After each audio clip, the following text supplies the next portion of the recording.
Mardi 7 mars, une journée de mobilisation contre la réforme des retraites. Le Sénat a encore une semaine pour débattre sur les retraites. On continue à parler de la réforme des retraites. Bayonne, autre lieu de manifestation. Ils s'étaient donné rendez-vous pour bloquer le port de Bayonne.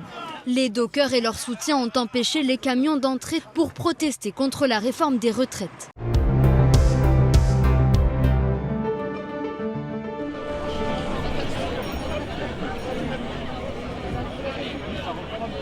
Alors on se bat contre la réforme proposée sur l'allongement de la retraite à 64 ans. Pour faire tomber ce projet sera voté demain si la commission mixte paritaire arrive à un débat conclusif. Alors nous on est là, présents, pour défendre nos retraites, les retraites de nos anciens et les retraites de nos enfants. Ce que Macron nous propose, la retraite avant 64 ans, on n'est pas d'accord, bien entendu. Donc ce qu'on souhaite, c'est pouvoir partir à 60 ans si possible. Oui, effectivement, donc on se bat pour la même chose, faire tomber ce projet de loi. D'abord inutile, le gouvernement table sur un déficit de l'ordre de 12 milliards d'ici 10 ans au niveau du régime des retraites. Ce qu'il n'a pas précisé dès le départ, c'est qu'il tablait sur un gel du salaire des fonctionnaires, qui correspond à peu près à 6 milliards d'euros de cotisations en moins par an. Ensuite, il n'intègre pas tout simplement la loi sur l'égalité salariale homme-femme. Si on avait un simple respect de cette loi en France, on gagnerait environ 6 milliards d'euros de cotisations supplémentaires. Les personnes concernées par les injustices sociales, c'est beaucoup de monde, mais c'est aussi en grande majorité les femmes. Pour moi, c'est une lutte globale. Dans tous les cas, on ne peut pas dissocier ces sujets-là, en fait.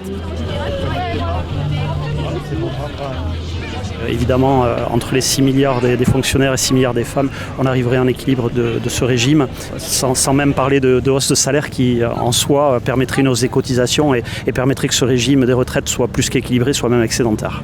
Tout simplement. Ce projet, il est censé faire des économies.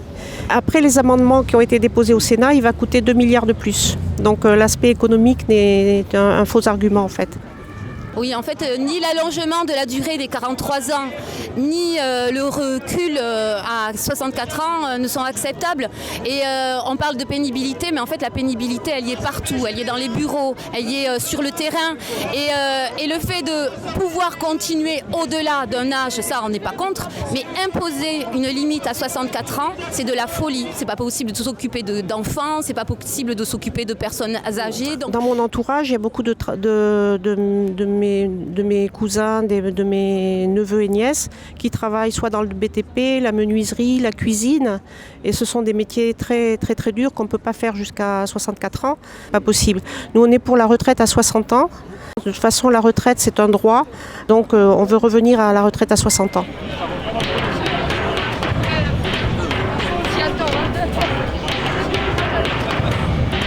Dossiers qui passaient inaperçus et qui ressortent aujourd'hui, effectivement, c'est difficile de se dire qu'on peut continuer comme il y a 20 ans, 30 ans à fermer les yeux, c'est presque impossible. Aujourd'hui, avec tout ce qui nous revient, en tout cas, que les plus riches français sont encore plus riches pendant que les personnes les plus pauvres ont morflé énormément. On voit que cette réforme pèse à 100% sur les salariés. À aucun moment, cette réforme ne pèse sur le patronat. La caisse des retraites est gérée par à la fois les syndicats de patrons et les syndicats de salariés. C'est à eux avant tout de se mettre d'accord autour de la table pour gérer ce système de retraite. S'il y a un déséquilibre, l'effort est à faire normalement par chacun, plus ou moins. Or là, le gouvernement demande un effort à 100% aux salariés. À aucun moment, il ne cherche à demander au patronat à faire des efforts. Il y a une opposition franche et massive des Français et des Françaises à cette réforme. On voit l'entêtement du gouvernement à ne rien vouloir négocier. On a beaucoup de désinformation. Pour avoir une société digne, il faut pouvoir vieillir dignement. Et nous, on est là tous ensemble en intersyndical pour ça. Alors on sera là jusqu'au retrait. Tout à fait. Votant 344, exprimé 307, pour 195, contre 112, le Sénat a adopté.